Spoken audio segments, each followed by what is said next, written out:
Hey, you guys. Can you hear me okay? Is everything good?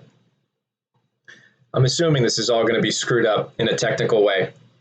You got lo-fi beats, and now you got lo-fi Joe, because I don't have any of my equipment with me. Let me turn on some music, though. That's cool. Yeah, I can do that.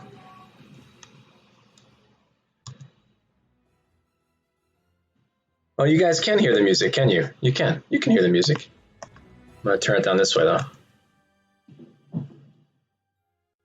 Can you hear me? Can you hear the music? Oh, it's very low. I'll fix that.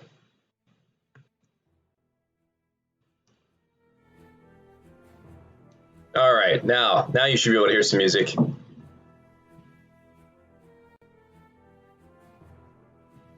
Cool. Now that I have it mixed, I'm going to take my headphones off. Otherwise, it's like all up in my ears and stuff. I don't want that. Cool. So the music is good. I'm very low. I can turn it up more. Right about there. How's that sound? Cool. This is my gray screen, I guess. Gray screen stuff going on. Just do it. Yeah, I'm wearing Nike shirts today. The beard is back already. I shaved it. For those of you really interested in the beard progress, the beard was shaved on Christmas morning, and this is where I am now. So this is the 10-day beard. This is good, I think. I think we're gonna let it go from there. Thanks, guys. Thank you. I appreciate the comments on the ceiling fan. That's really good. I was hoping that you guys would like the ceiling fan, and I was really worried that you weren't gonna like the ceiling fan. So that's good. Yeah, no more pre-time skip, Joe, for sure. I'm on my laptop today, which has, as you can see, an amazing camera with awesome lighting. I've got natural lighting coming in from outside. I'm pretty much a filmmaker now. So yeah, as support with the fan, which sounds very dangerous, and I don't recommend that. How are you guys doing? Hey, Robin. Hey, little bit, and Toda Blue and Zentari and all you fantastic subscribers. You're my favorite people. You're not my favorite people. Don't tell my wife that. That's a very, I like you a lot, though. So thanks for coming and hanging out. And you know, yeah. You got out of a car crash. Did you I'm sorry, I'm glad you're okay. You're okay because you're here. Did you tell me that the stream was did the stream get you out of the car crash? Were you at death's door and then you were no, I gotta make Joe's AMA. So you're crawling through broken glass and stuff like that. Is that how the car crash went? That's how it went in my head. That's the headcanon that I've got going on. I'm your favorite pizza place. Thanks, Call of White Fang. Oh, ditch. Okay, yeah, you went into a ditch on ice. That sucks. Well, I'm glad you're okay. I really am. I'm glad all of you are okay. Yeah, until you.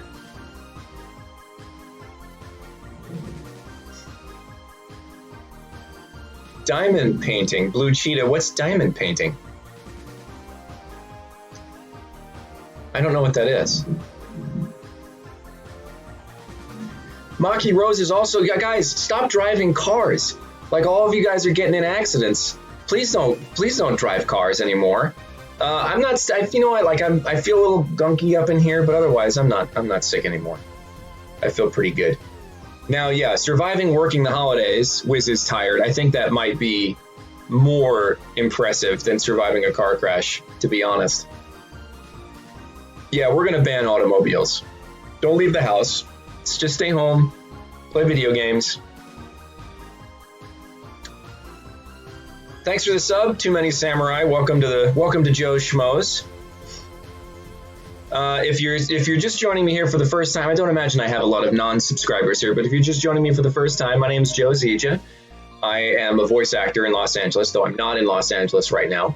Normally, this is my mid-break stream. I play games that I'm in or games that are really fun. Me and my team are talking about maybe the sequel to Katamari Damacy and all that stuff. Playing that sounds kind of fun. Thanks for the host, American Light. I'm with family, hanging out and visiting my parents. I don't get to see them a whole lot. Someone mentioned Chris Hackney. Yep, I don't know if Chris is going to start streaming, but I would love to have him on the stream. As with all actors, it's hard to kind of like get the whole schedule thing worked out. Blue Cheetah, you flew 5 meters and had no scratches. I was in a bad car crash in 2009 in Ireland. I got T-boned at an intersection, and it really sucked, but I'm okay. Have Lawrence on the stream. Do you want me to have Lawrence on the stream, or do you want me to have Ben Diskin on the stream? Because I don't know that I could do. Is that like a real? I don't know if I could just like have Lawrence on the stream. Maybe both. Yeah, Sean Chiplock, I feel bad because like I invited him on the stream. He was all set to come, and then we had the wildfire thing, and we had to cancel, and then like just life got so far ahead of me in like November in particular. November, December with the holidays and like all this other stuff. And finally, it's been really nice to just kind of like chill out with family for a little while and not do anything for a while. It's been cool. So yeah, the holidays are scheduling hell. So the idea for this stream is we'll be here for like another 45 minutes or so, just kind of hanging out. I'll probably do a couple giveaways, but mostly it's just an AMA. You guys can ask me anything that's on your mind. I have some questions in the queue from our private Discord. If you're not a subscriber and you subscribe, you can get access to the private Discord where we just kind of hang out all the time. Mods will be collected. If I miss your question in the chat, you can feel free to like hit it again if I don't answer it after a while, or the mods will collect it. This is actually going to be a pretty casual, chill stream. So I'm interested to see. I haven't looked at the questions yet to see what you guys have asked. Well, we have quite a few. Okay. Gebhard Attack asks, what's the most funny, embarrassing moment that's happened to you that you're willing to share? I'm trying to think of like when I've been really embarrassed or like something ridiculous has happened. I have to think on that. I don't have like many like hugely embarrassing moments. Is it like embarrassing and funny, or just embarrassing, like regularly embarrassing? I don't have, there's a bottle of water here. It's not mine, but I'll hydrate, I promise. Let's see. Where, I gotta think. I'm gonna put it in my head and I'll come back to, I gotta think of something that was like really shockingly embarrassing that I'll tell you guys. Call of White Fang asks, when did you realize you wanted to pursue your current career? I'm still struggling to figure out what I want to do in the future. A lot of you guys probably, maybe some of you have heard my origin story, but voice acting, like I didn't know what it was until 2013. And I was basically talking with a friend of mine, and I was online. I was on duty. I was in the Air Force Reserves because I had finished active duty Air Force, and I was talking to a friend online when I was on duty one weekend when there was nobody else in the office, and I was like, you know what I've always wanted to try? I've always wanted to try voice acting, thinking like games, cartoons, and stuff like that.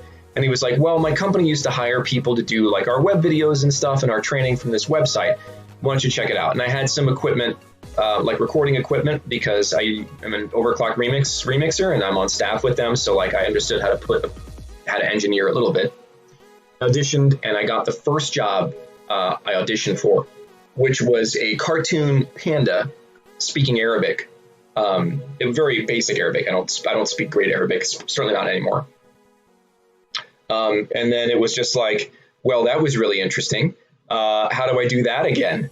And then I just started auditioning for absolutely everything I could find. Most of it ended up being corporate work, not cartoons. I was living in Virginia at the time, working for the government.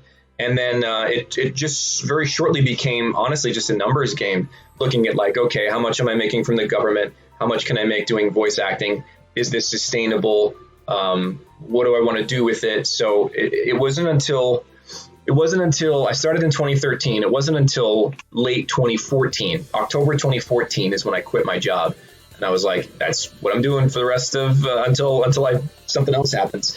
If there's something I've learned about my life is that it takes a lot of very strange turns. So, I'm not opposed to, if a year from now, all of a sudden something else pops up, I'll go follow that. I'll go follow that dream until, it turns into something else. So yeah, it was very much snowballing my way into the voice acting stage. I stumbled into it and just it went so hard, so fast that I really didn't know what to do about it. It was pretty wild. But I will say, don't take that to mean that it was a very easy, because a lot of people hear the story and they're like, well, it's easy, I could just jump. It was not an easy overnight kind of thing. When I do things, I apply a military brute force and efficiency thing to it. So I'm saying I would do 60 to 70 voice acting auditions every single day. I was working for the government until 4 or 5 o'clock, and I would come home and I would work on voice acting stuff for the next 6-7 hours. So we had just had our first kid. It was bizarrely compact and crazy. And I was working 16-hour days every single day, because I felt it. I was like, oh, this could be my out from government and corporate work. I never wanted to stay in corporate world, the 9-to-5 world forever. I always thought that my out was going to be writing, but then voice acting came in, and I just grabbed onto that thread and hung on for dear life. So yeah, that's the origin story.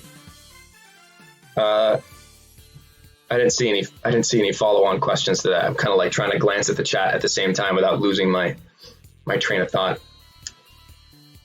E. Williams, how big of a deal is MLQC for me? What do you mean by that exactly? Is it fun to do? Is it all that other stuff? So I'm not totally sure what you mean, how big of a deal it is to me. So I'll wait for you to follow up. In the meantime, Blue or Kolja asks, you were in Germany, right? What did you do in Germany? How did you like Germany? Maybe tell us what part of Germany you were in. Germany has beautiful and less beautiful regions, all that kind of stuff. So I was in Germany in conjunction with my Air Force career. I actually was I was an officer in the Air Force for still most of my adult life. I joined the Air Force in the Air Force Academy in 2003, and then left active duty in 2011, and then did a year of reserves until 2013. So most of my adult life was actually as an Air Force officer. Part of that was me being in Germany. I was stationed at Ramstein Air Base in Germany, which was really cool. I had no kids at the time. It was just me and my wife hanging out in Europe, doing the Air Force thing. And man, we loved it. We miss it a lot. Sometimes just being in Europe and being like, you know what I'm going to do this weekend? I'm going to drive to Italy, because I can do that. It's like driving to Rhode Island if you live in New York. No big deal, right? So Germany was a really cool experience. We have always been passionate about traveling. So we wanted to make sure we traveled a lot. And I think at the last count, I think we did 30 countries in something like 3 years, even working all the time, sometimes over the weekends and shift work in the Air Force, because the Air Force can be kind of insane. So yeah, I would love to go back to Europe. I hope conventions call me up and be like, hey, come to Germany, come to whatever, because I love to travel. Tammy Lexa asks, what inspired you to write your first book? My first book. So if you mean the first book I got published, the first book I wrote was Mechanical Failure, right? That was actually a very calculated pitch between me and a publishing company that was like, hey, we just started a new imprint. We've read he had read some of my other work, and was like, you obviously are funny. You were in the military. We need something that has a military spin, but is also comedy. Can you pitch us something? And so I pitched them Mechanical Failure, and they ended up buying the whole trilogy. The first novel that I wrote, it depends on what you mean. When I was 16 or 17, I actually wrote a fairly lengthy novel about an assassin. It was very derivative. I mean, it was like, when you're super young and you're writing books, basically all you're doing is regurgitating all the stuff that that like fantasy tropes and stuff like that. So it was absolutely terrible. What inspired me to write that first book, I don't remember, but I was bored in high school and I would always write during class if I wasn't paying attention. So that's what inspired me to write those two first books, depending on which one you mean. Yuki asks, do you plan on writing any more books? I actually just talked about this with some of my friends lately. Not sure. The publishing is very stressful. It is way more stressful than acting and it's very difficult to grasp success and make any money as an author, especially as like a fantasy and science fiction novelist. Genre fiction doesn't sell great, and the industry that supports it is sometimes difficult to deal with. I had to do almost all of my own marketing, and that's just a lot of stress. So part of my shtick for 2020 is going to be kind of like pulling back on stuff that isn't, you gotta give up the things you love to do the things that you love more. So 2020 for me is kind of about finding what I love the most, what's the most important to me. And so writing was an easy cut from that. You know what I mean? It's easy to be like, well, of all these things that are taking up my time, writing's got to go. So right now I was actually working, I was a quarter of the way through a heist novel, and then just kind of dropped off, and I don't plan on picking it up again. So I'm not really sure when if that's going to change. Like I said, I try to keep an open mind. I didn't know what voiceover was until 2013. So it's not in the cards for me right now, I think. So will I write more books? Probably. When? I have no idea. It takes a tremendous amount of time. I mean, doing a voiceover job is you audition and you're done in 4 hours. If it's, Fire Emblem took me 40 hours to record, right? It might take me 120 hours to write a book. It's like, that's just kind of the way it goes. And it's just like, you could either spend that time and be Claude from Fire Emblem, or you can write a novel that you're going to work your butt off after you finish writing the novel to try to get into as many hands as possible, because it's good, but it's hard to spread it around. So, when you compare those two things, it's easy to be like, well, maybe I can take some time off from writing. So that's where I am right now. A little follow-on, I guess. Dr. Senshi asks, do I dream of the Epic Failure Trilogy becoming a film or TV series? If so, who would you want directing or starring in it? So when I talked to my agent about this, if we ever sell TV or film rights, I'm Deet. I am the robot Deet. That's my voice. No one else can have that role. As far as who I'd want to play the rest of the characters in the series, I don't know. Before Chris Pratt went into Guardians of the Galaxy, I thought he would have made a great Rogers. That he would have been really good as Captain Rogers, because he's just got that sort of kind of lazy attitude, but still competent, and doesn't do well with people hoisting responsibility onto him. That would be really cool. And that's the only role I had ever really thought about casting. I'm open to it if when we take it to the film and TV, that'd be great. Yeah. Akia Line asks, is there any particular song or band that has influenced your musical tastes or style? I am extremely eclectic when it comes to music. It really confuses people, especially people that aren't familiar with nerddom in general. When I was in high school, when I first got my first car, I was the only thing I'm going to listen to in the car is classical music, and that's all I did. I just had classical CDs of piano and orchestra and stuff like that, and then I moved on to I'm gonna I would listen to only video game arrangements, Final Fantasy soundtracks and stuff like that. And then, but I'm also a big Fish fan, and I love prog metal. Symphony X. I would say if there was one band that kind of like kicked me over into a different phase of life, it was probably this prog metal band named Symphony X, because I didn't know that prog metal existed until I found Symphony X. And then it was like, once I discovered this band, it was like there was a whole different level of music available to me, and I became, like I just went out and looked for everything. So yeah, Symphony X is great. Dream Theater is awesome. And I'm going to go see them in June, I think. But man, I like everything. I love Ben Folds. I like Miles Davis, and I'm a sax player. So like Sonny Stitt is one of my favorite sax players. Johnny Hodges. Listen to Duke Ellington. I listen to the only stuff I generally don't listen to, and I still will if it's good, but I generally don't listen to country. And I mean, I love hip hop, depending on more modern hip hop and rap. I don't like as much. Older hip hop I really like. But yeah, it's just I like anything if it's good, man. And of course, pretty much like people that were hugely influential to me were the Overclock Remix community, who you're listening to right now. The Overclock Remix community, like, they really opened up my eyes as to like what music could be, because they had no, like, you're not writing for a record label, so who cares? I'm gonna make this Final Fantasy tune really amazing. So yeah, I love them. Shira Nui asks, what's my favorite part of Christmas and why? I would say growing up, we always hosted Christmas.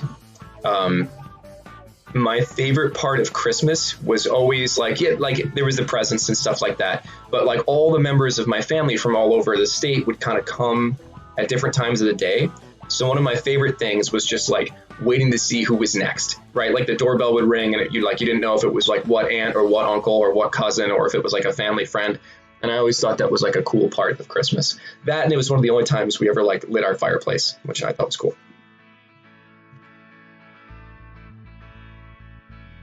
Soft Guitar, also known as Jen, asks, I've asked this before, how many instruments do you know how to play?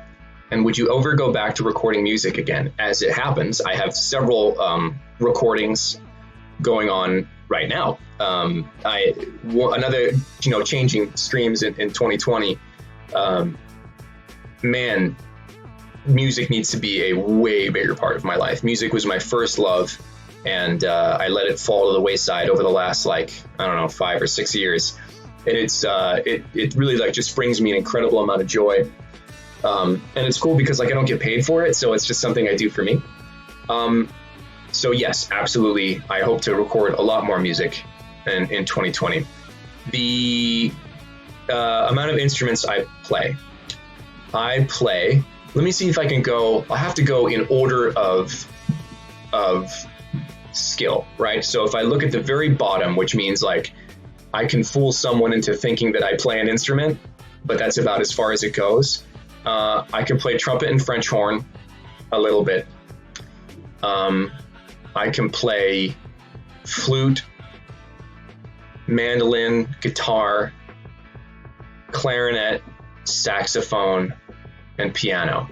Piano's not at the top. I would put piano probably below as far as skill. I would probably put piano, then clarinet, and sax. So those are the instruments that I have some level of skill in. Obviously, the skill level is very varied. There was a point in time where, like, as a clarinetist and saxophonist, I could play most of what you could hand me. Piano, I can play a lot of college level pieces, and guitar, I'm just a hobbyist. It's just like I can play a bunch of different stuff.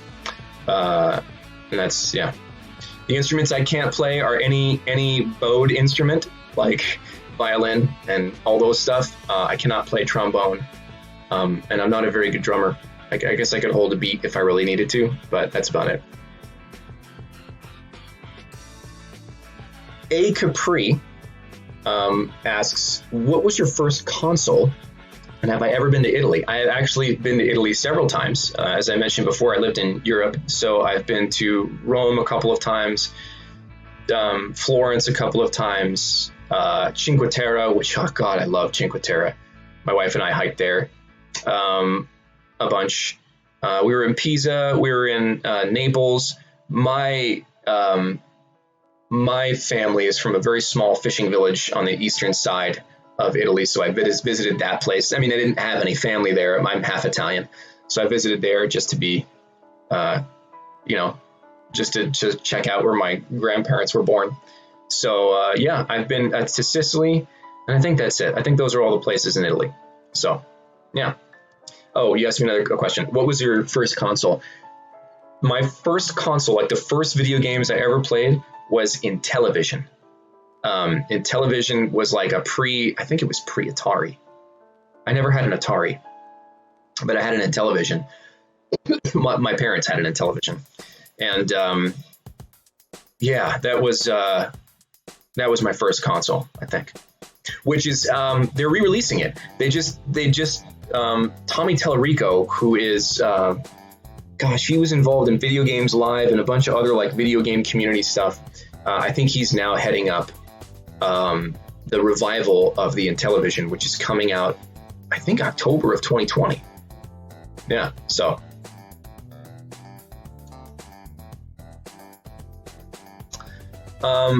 Maisa-chan asks, where would I like to take my voice acting skills from here onwards? Any particular plans? You know, I don't know. It's weird when like people ask me like, what do you want to do with voice acting? I mean, obviously, what I really like to be doing, I like to be doing more ensemble cast animation stuff because I have such a good time doing it. Lego City Adventures was my first real animation series, like television Nickelodeon animation series. And God, I have so much fun doing it. It is such a blast. On the backside of it, it's not as fun because like nobody's fanning out about Lego, and I don't get to hang out with people who are Lego fans, and it's not like doesn't become a community like it is with Fire Emblem or even Just Cause or Ace Combat or anything like that. So, I mean, yeah, that's dream projects for me. I'd love to be a lead in a Final Fantasy game. I'd love to be part of the main cast in a Persona game. That'd be really cool. And I would love to be like a full performance capture actor because I've done performance capture and it's amazingly addictive. I'd love to be one of those guys in like an original Naughty Dog IP. I think Naughty Dog has some just really great innovative ideas on how to tell a story. And I'd love to be in that. That'd be great.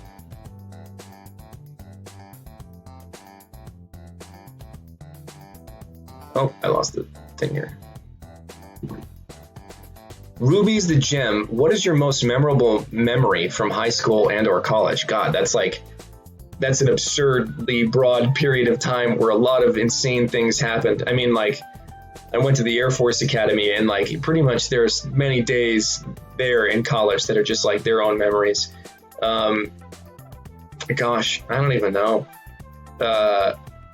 One of my highlights was the day I graduated. That was pretty cool. The day I graduated from the academy. They really know how to make you feel like you just like conquered the world there, between like the stadium thing and all the parade dress, and not the president wasn't there, the Secretary of Defense was there, and like the Thunderbirds are flying overhead. That's a pretty cool day.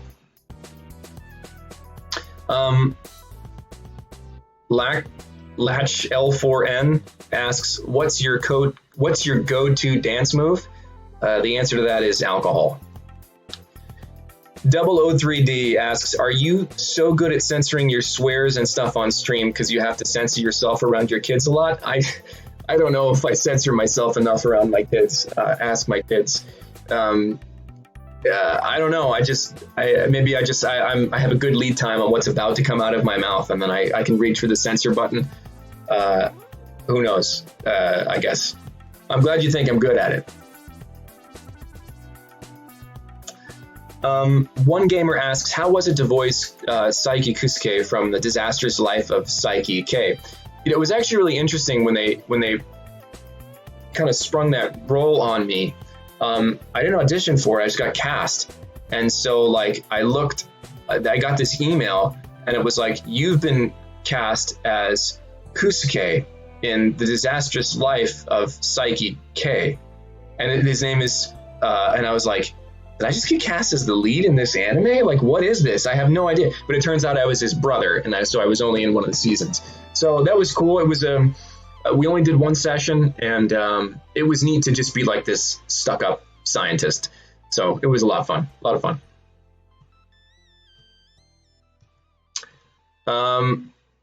Blue asks, Coljet again asks, what was your most challenging role? You know, sometimes they're challenging in different ways. Like Claude, I wouldn't say is what particularly challenging, because it kind of like came off the cuff. You know, a role can be difficult because of, you know, it's not written well or it's not directed well, or a role can be difficult because the character is so precise, or the role can be difficult because the session is just brutal. Oingo or Zenyatta, whatever version you're looking at from JoJo's Bizarre Adventure, man, that was a rough session. Like I walked out of that just like barely able to speak, because it was I don't do texture well, like that doesn't, I don't like doing that. And that was the whole like 3-hour session, just like yelling the whole time. But it was a whole lot of fun. But I would say that was difficult. I'm trying to think if I had like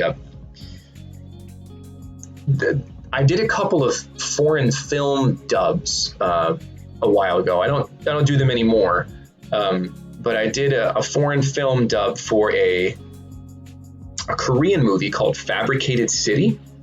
And that was brutal, because like the main character in that movie just goes through some of the most like absurd, awful things, like, and then you have to like act it out in a booth. At one point he's in prison and tries to like chew through his own wrist to like kill himself, and like you have to voice that, you have to dub that somehow. And like he like people he knows dies, and like I had to react to all that stuff. That was like a really brutal, that was a brutal session. So yeah, that was a rough one. I'd say that's one of my rougher sessions. Tammy Lexa asks, do I have any weird or funny hidden talents?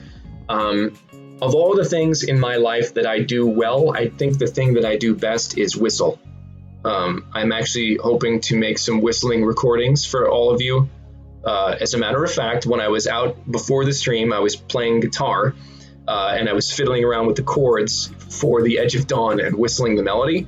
So I think I'll record that for you guys at some point. So yeah, I'd say my biggest hidden talent is like, I'm a great whistler. I'm not even humble about it. I'm mediocre at a lot of things in my life. Whistling is not one of them. But other, like, I don't know, other hidden talents, I like acquiring talents. I always like learning new things. So I don't know, I can yo-yo pretty well. I'll have a yo-yo stream. Maybe I'll just, I used to be able to really rock a yo-yo. Yeah. I do a lot of weird stuff. I can fly airplanes, I guess. Soulfire asks, what's your favorite interaction with someone who's randomly recognized you in public? There really haven't been that many. I'm trying to think, because I know I had one that's a better one, the story I was gonna tell you. But I think, well, it's not even like one particular. Are you Tony Hawk?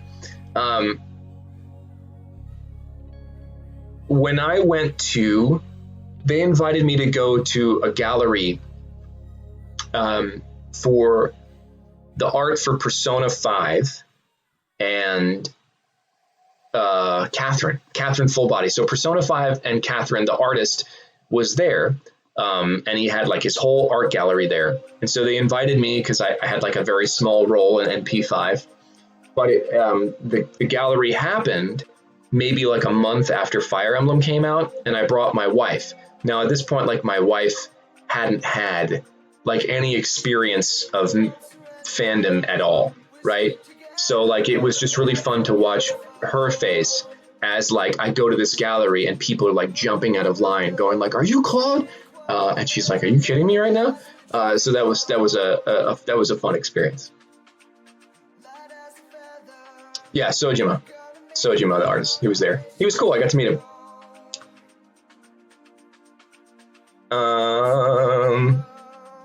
So JB asks, as a New Jerseyan, is it pork roll or is it Taylor ham? It's Taylor ham. I'm sorry. I've never heard, like, until I left New Jersey, I didn't hear anybody call it pork roll.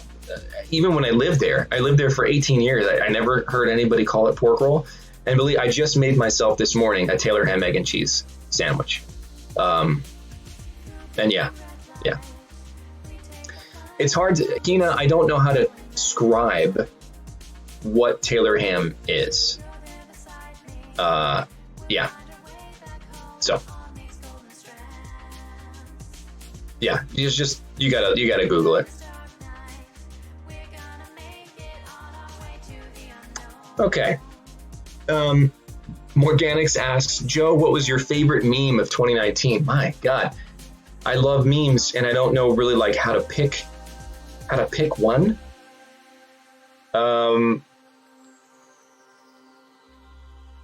I think I don't know if you could even consider it a meme, but whoever laid over the McDonald's commercial I did over the scene with Claude and Hilda, like, that was great. I think I lost it when I saw that. But there were just so many. Mary Boo, hang on. Mary Boo, you live in New Jersey and you've never heard of Taylor ham? I don't believe you. I just don't. It's like, that's like a rite of passage in New Jersey. I think I have a shirt that is like, it says New Jersey on the front and Taylor ham on the back. Like, they're inextricable. Now I'm so confused. Good morning, Luke. Danielle, I have not played Mr. Love, Queen's Choice. I'm seeing a lot of questions pass in chat, and then I'm running out of questions on the forum, so I'm going to try my best to like go back and grab questions that I saw bounce through, because there's only a couple more on the sheet I've got here. Sean Kos asks, what's the recording process like for voice acting? It really depends on the type. It depends on the type of project. Any of my corporate work, because I still do, I try to keep a very diverse career. I look at this very much like a business until I'm in it, and then I treat it like an art. But outside of that, I'm always trying to see like what work I can capture. So I do a significant amount of e-learning work and web video work and stuff like that. People, it's so funny. I did like a sexual harassment course for a couple of different states, and someone was like, I'm at work and I heard you teaching me how to like not sexually harass people. It all depends. Like those kind of those sort of projects tend to be very easy. I have a studio in my house, so I do probably 80% of my work from home. But for anime, I'm always going in, and that's a very technical process where you're watching the anime in Japanese. You watch it, and then you try to dub over it, and then you adjust based on how far on either side of the timing you are. Animation, you're all in a room together recording at the same time. Video games is all separate. Motion capture can be completely different. So the recording process for voiceover can be wildly varying. So it really kind of depends.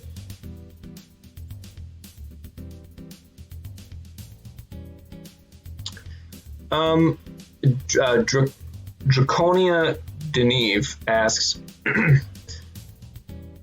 was there ever a time where you felt like you couldn't get past a very difficult point in your life? I've been feeling like everything is slipping from me lately, and I love how positive you always are. I think it's funny when I hear people describe me as positive, because I always find that I married a very positive person, and she gets really angry because I tend to, I'm like a sort of skeptical realist, so I don't tend to be very positive all the time. I tend to be positive in my interactions with people, but as far as like my outlook and assessment on things, I mean, like I was an intelligence officer for 8 years, so it was like my job was to be pessimistic. My job was to take information and try to figure out what's the worst possible thing that can happen with this bucket of information. So yeah, it's funny when I hear people describe me as positive. I'm sorry you're having a tough time. I don't know that I had a point where it was like I don't think I can get past this. There's a couple. The book that pops right into my mind is a book by a guy named Ryan Holiday, which is called "The Obstacle Is the Way," and in it he talks about taking a look at the problems in your life. He talks about the greatest, I was just saying this yesterday, the greatest luxury in life is your ability to pick your problems. But in the case that you can't, many times the obstacle that's in front of you is the way, like that is the purpose. Now that doesn't mean that you have to like bullheadedly charge into everything and not find different paths. But I don't know, maybe grab his book and see if that helps you at all. The other thing that I do, like I'm a diverse person. I try to keep a lot of different interests, and I find that if I run into an obstacle, many times I can go around it, or I can move to something else. So like if I'm having a whole lot of trouble with one thing, I put it aside and I say like, I'm not going to deal with this right now. I'm going to deal with this other thing that may be easier to solve. And sometimes when I come back to it, it'll be better. It's like in an RPG, right? You hit this block in the main quest and you're like, there's no way I'm ever going to beat this boss. He's one-shotting me. I'm going to go do a side quest for a minute. And then when you come back, you're like, okay, I feel more prepared for this. I learned something on my side quest that is going to make I'm going to crush this boss. I can't believe I just used like an RPG analogy for life, but hey, that's what storytelling is all about. Lackland asks, would you consider doing stage acting or maybe film or TV? I get asked this every once in a while, especially like if you look at video game casting lately. If you look at a lot of big video games, their voice actors are not in them anymore. It's mostly like TV people and occasionally celebrities. And so some people are like, well, do you want to pursue film acting? And honestly, I don't. If someone were to walk up to me and be like, hey, I've got this role, here it is. Sure. I mean, like I'll do that. But the idea of film and TV acting is a very different lifestyle. You have to be ready to self-tape your audition all the time or go someplace. So now instead of just sending in an MP3 from my booth, I've got to drive down to Manhattan Beach, wait in a room with a bunch of other actors who are worried about their hair, and then, do the audition, not get it, and then I'll go home. That's so at that point in time, it's as a businessman, right? I was talking about treating voiceover as a business. As a businessman, that just cost me 4 hours of studio time. So that's not something that I'm really interested in pursuing. I've been approached a couple of times for smaller projects, and generally I've turned them down. So yeah.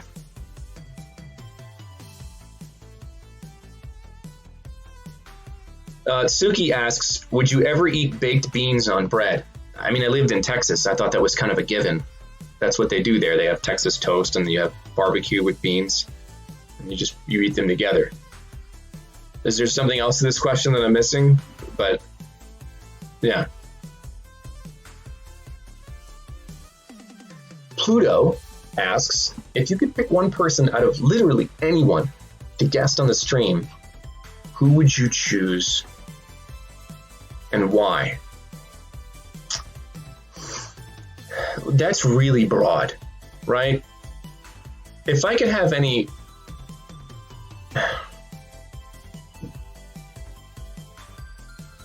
I don't know. Like, that's really broad. You're talking about like I could have, if anybody, like living or dead, maybe I'd have Jesus on. I think anybody, even if you're not a Christian, I'm not a Christian, but I certainly want to sit down and talk with him for 10 minutes. But yeah, right behind Jesus would be Greg Chun.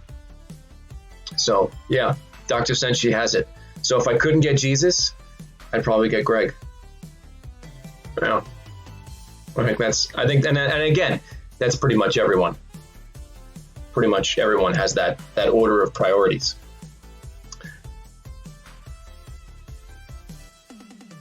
So,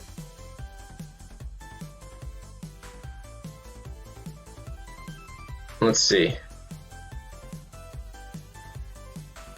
Oops. Jesslyn 413. I'm out of questions in my spreadsheet. So mods, if you want to start loading anything else that you see into the spreadsheets, that would be super helpful. Because otherwise, I'm going to scroll up through chat here, and I know I missed some. Jesslyn 413 asks Joe Zieja, "What's your go-to drink?" I'm assuming you mean alcohol. I like an old-fashioned or like a dirty martini. Those are my two favorite drinks. Sometimes I also like gin and tonics. E. Williams asks, would you have Bill Rogers on stream so you could play Mr. Love Queen's Choice with him? Sure. Yeah, I'd have Bill on, I'll have Sean on, and yeah, that'd be cool. That's a different animal, and I really want to finish Fire Emblem. And I feel like Fire Emblem is this like mountain that I have to climb over. I mean, it's a fun mountain to climb over, but then like after that, I can be like, okay, what do we do now? Do you want to go back and play Pokemon? Do you guys miss Professor Treja? Do you want to like play this Katamari game, or do you want to go back and play old point and click adventures? I want to go back and play old point and click adventures. I think they're freaking great, and I think they've made good entertainment. But yeah, all that stuff.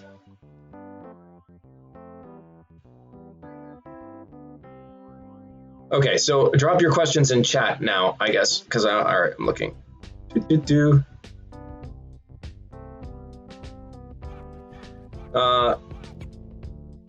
Tsunami asks, do you got any tips with how to feel happy in the place you are right now? Man, if I had the answer to that question, I'd be way richer and I'd probably be way happier. So, was there a moment you lost your passion? All the time. I am both very fortunate and very unfortunate that most of the things that I like to do, all of my hobbies, eventually became something that I did for a living. So,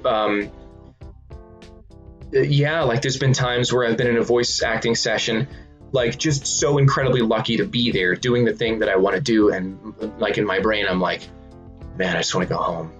So it's totally normal to lose your passion for stuff. If like there have been times where I've been playing piano, very lucky to be playing on a piano and having time to work on a skill and like wanting to get up and throw a brick through the window because I'm super frustrated with a passage in Debussy or something like that. So like, yeah, I mean, I guess that passion gets misdirected into anger there, but there are plenty of times where I've lost my passion. Writing is another huge example where like it's a slog. So it's totally okay. If you can find something to like kind of re-energize yourself in those passions, I find that like if you're working on a big major project, try to work on something smaller. If I'm working on a piano piece, just to bring the music analogy back and it's pissing me off, maybe I'll play something easier that I already know. I'll work up an old piece that I know I can play, that kind of thing. Oh wow, there's a lot of chat messages now.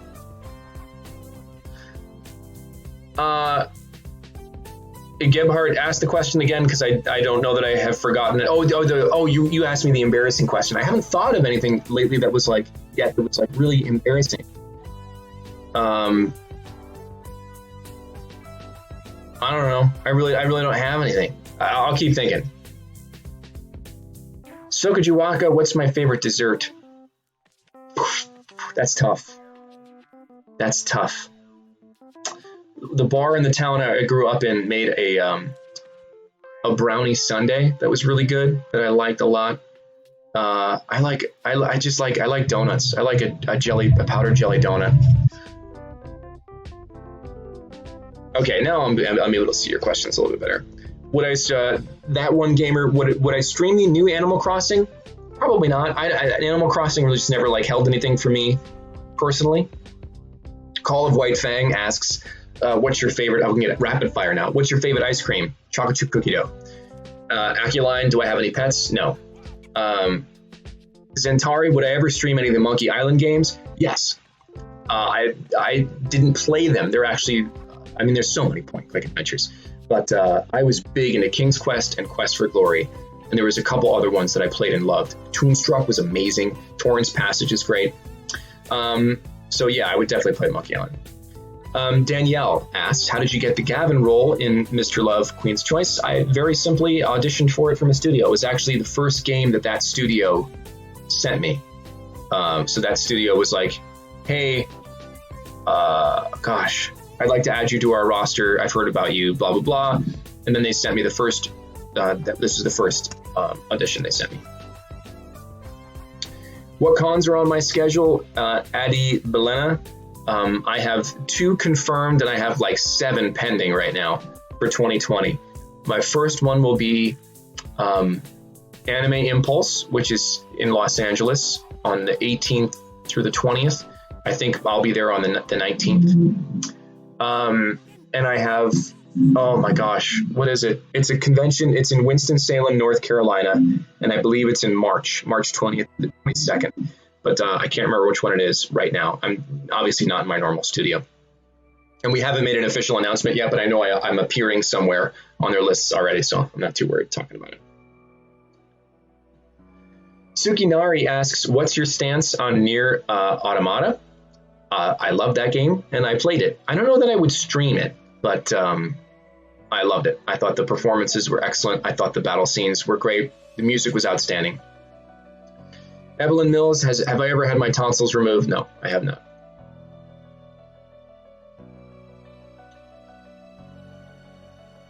Let's see. AliAzia709 asks, when are we going to see your cosplay? So that's been a little bit of a goat rope, as we said in the Air Force, when things just kind of like went goofy out of control. I got the costume. I've got the bow. I got a wig made. The wig that was made was very inaccurate, so we had to have it remade. And I haven't received the new wig yet, but I will soon. And I think I have a photo shoot booked for the end of January. And we're still trying to figure out where we're going to shoot. So you'll probably see those first pictures come the middle of February. Crimson Crayons asks, how do I find time and motivation to practice piano? Without the structure of orchestra, I've slacked off violin for years. I mean, I think that's the way it goes with any musician, is like, if once you lose the structure of being in an organization, you slack off. My primary instrument was saxophone and clarinet, and the problem with those is you can only play clarinet and sax by yourself for so long, right? You've got to be involved in an organization. So that's maybe why, without the orchestra structure, you slacked off. That's why I like piano and guitar, and that's, I think, why after my college days, I kind of started sliding more towards piano and guitar, because you can play them by yourself. You can have a satisfying musical experience completely alone, or you can integrate with other musicians. So that's a nice motivator. It's like, it's satisfying in and of itself. I don't have to like practice a piece and then wait for a band to play it with me. So that's kind of the thing. And if you're not finding the time or motivation, then maybe you don't want to do it. I mean, like, what else are you filling your time with? Look at your calendar.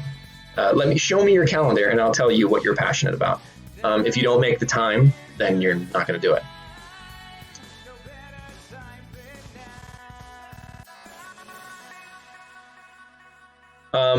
Ruby's the Gem asks, what gifts did I give or get for Christmas?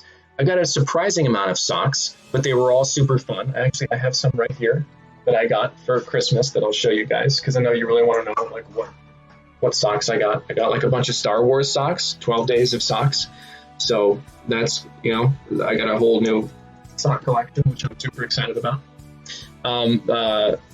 My wife got me a class in making espresso. We have an espresso machine at home, so we're gonna do that together. And I gave out some bottles of alcohol. I gave out some gift certificates. It was actually like not a crazy highlighted year for me for gift giving, but that wasn't what it's about. So it's more about like, what you're doing with your kids. For me, I have two. Blue Cheetah asks, what language do you speak? So I speak passable English. I speak some German, Russian, and Arabic. And all of those are very perishable, and probably I couldn't survive anywhere anymore with those. Honkita asks, how do I balance time? I want to draw more. School's always there, and I want to play piano after 5 years. Like I said previously, show me your calendar and I'll show you what you're passionate about. Now, that's not to say that like you have to kill yourself in order to engage in your passions. There's ways to shave off time from things and just be more efficient with a lot of different things. Oh, wow. Thanks for the gift subs. Oh, crap. Now I lost everything. Hang on.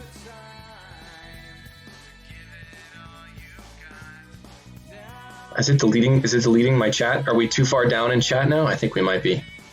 Crap. Yeah, so some chat's starting to expire. Sorry, guys.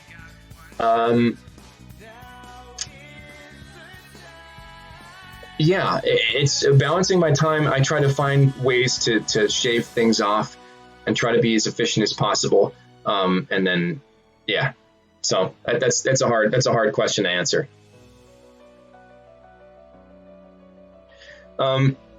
Reservior to I don't know how to go for that name at all. Are you interested in playing horror games on stream? I don't like horror as a genre. I think life is scary enough. So probably no. I don't know that I would ever do anything horror related on chat. Marabou streams, I'm glad I've broken you with pork rolls, by which I'm assuming you mean Taylor ham. All right, now I'm way behind in chat.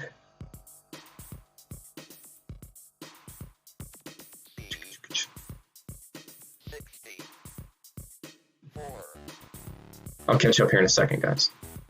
Well, I'm gonna hang out for like another 5-10 minutes. That writer Helen asks, what do you think are some of the differences between stage acting and voice acting?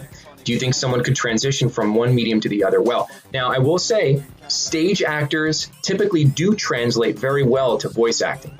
Film and TV do not. Film and TV actors who try to step into a voiceover booth, they tend to be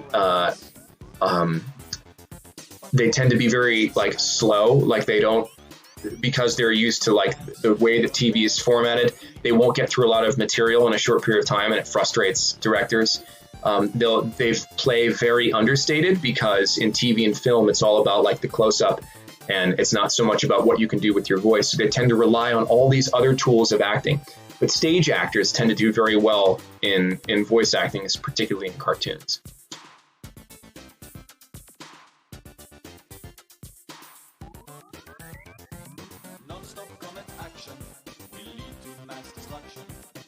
Evelyn Mills asks, would I write a whole game's musical score?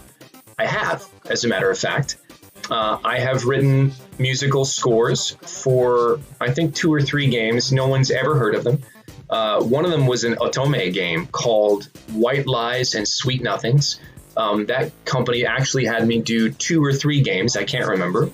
And I also did all the musical score for 2 games that didn't come out. And they were all very like small indie projects that I can't even remember the titles of. So yeah, it's a lot of work. But yeah, it's fun. Anna Banana, do I have any advice on how to deal with pain that affects you when exercising? That's a super specific question, probably better for a doctor. I don't know what pain you're experiencing. So I can't give you advice.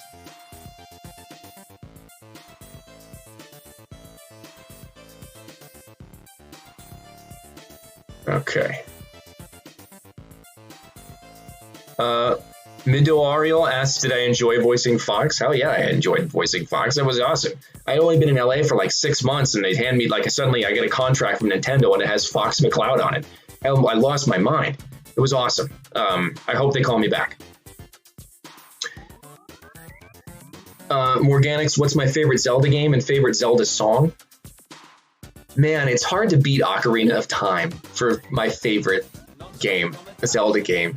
That or Link to the Past. I mean, I really like those two. My favorite song, I don't know. I'd have to think about that one. Silfire, what's some advice you would tell to your younger self?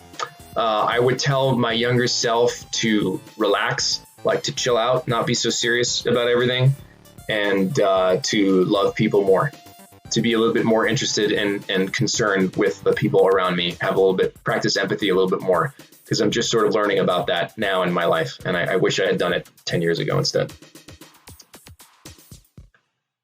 Call of White Fang, have I ever heard of The Witcher? Yes. I tried playing the first game way too long after it came out, so like that like the first Witcher game is practically unplayable in like a today's gaming kind of way, because it just doesn't hold up. The controls are tough, inventory management is tough, and I tried playing the second one a little bit and I fell off the bandwagon there, but I would like to play the third one someday.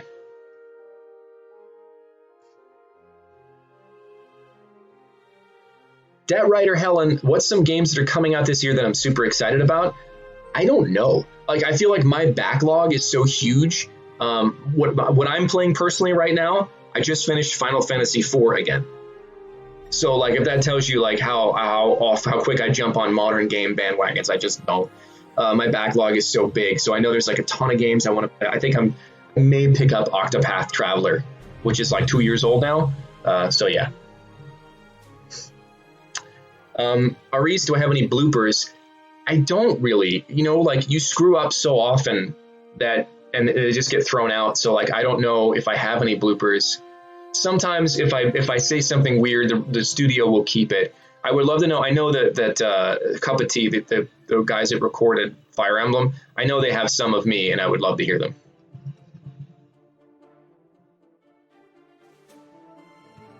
Beaming Crimson, would I ever play action games like Bayonetta or Devil May Cry?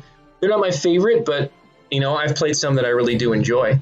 I love Neo, Nioh Neo. I really enjoy that game a lot.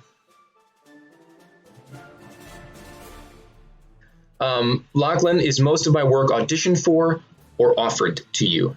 Most of my work is auditioned for. Claude was not an offer, it was an audition. Have there been more offers since Claude?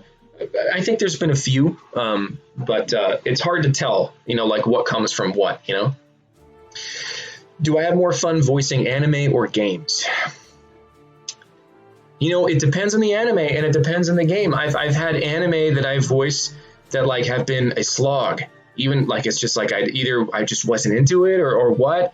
And there have been games where I like have been a slog, and there have been anime where it's just like I feel like $1 million after. Like I would say probably my favorite anime was Fate Apocrypha, Achilles, Rider of Red. Man, I just felt like $1 million after those sessions. I thought it was great. I had such an awesome time. So yeah, it really kind of depends. Akialine, would you consider singing? Would you consider singing an essential part of voice acting? No, I don't sing well. I can carry a tune, but I don't have a great voice. I'm not a classically trained singer or anything like that, and I'm doing okay. It's funny, like I'm going back through the chat, and like I see people, so many, like people are like, what? Oh, like I have no idea what you're talking about now because I'm scrolling through the chat trying to find questions.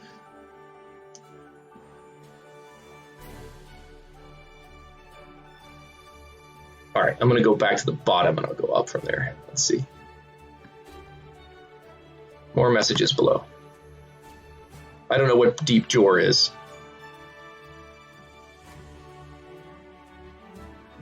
Gelabird, have I ever turned down a role? Yes, I've turned down several roles.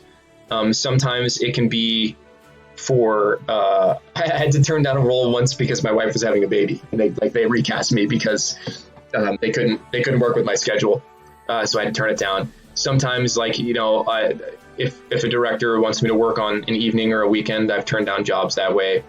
But yeah, I've definitely turn down roles. Okay.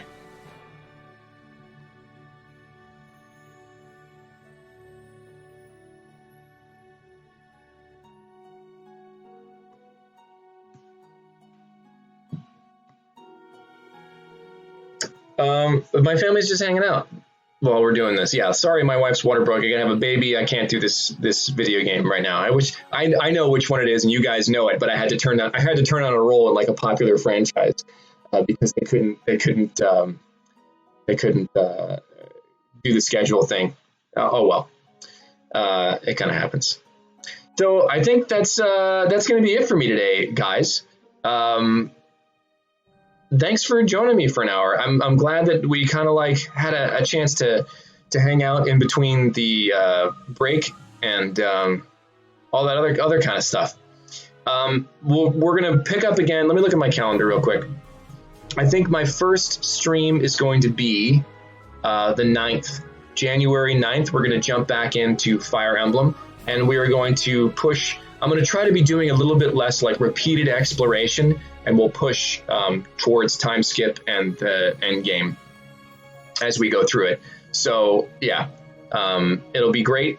I've got some more fun stuff coming up in 2020 that me and my team are working on. We're working on some really fun merch, like working on some logos and like the Joe's Schmo logos. It looks really freaking cool on like a hat and stuff like that. And it's going to be super fun. It's going to be great. We're working out some kinks with the not the good kind of kinks, the bad kind of kinks, with the merch company and like the way that like the platform is set up. So we'll figure it out. So yeah, I'm excited about it. You guys really want merch, huh? Jeez. Schmo water bottles. Actually, that's a great idea. Hydration water bottles sounds like a really great idea. No choking on the stream. Thank you. I've got the cosplay stuff coming up. I've got a bunch of con stuff coming up. And I'm excited to experience 2020 with you guys. Thank you so much for hanging out. If you're a new subscriber today, make sure you jump into our private Discord where I guess we talk about a lot of recipes, which is pretty cool. All right, guys, take care. I will see you January 9th. Thanks for being a part. See you, Schmoes.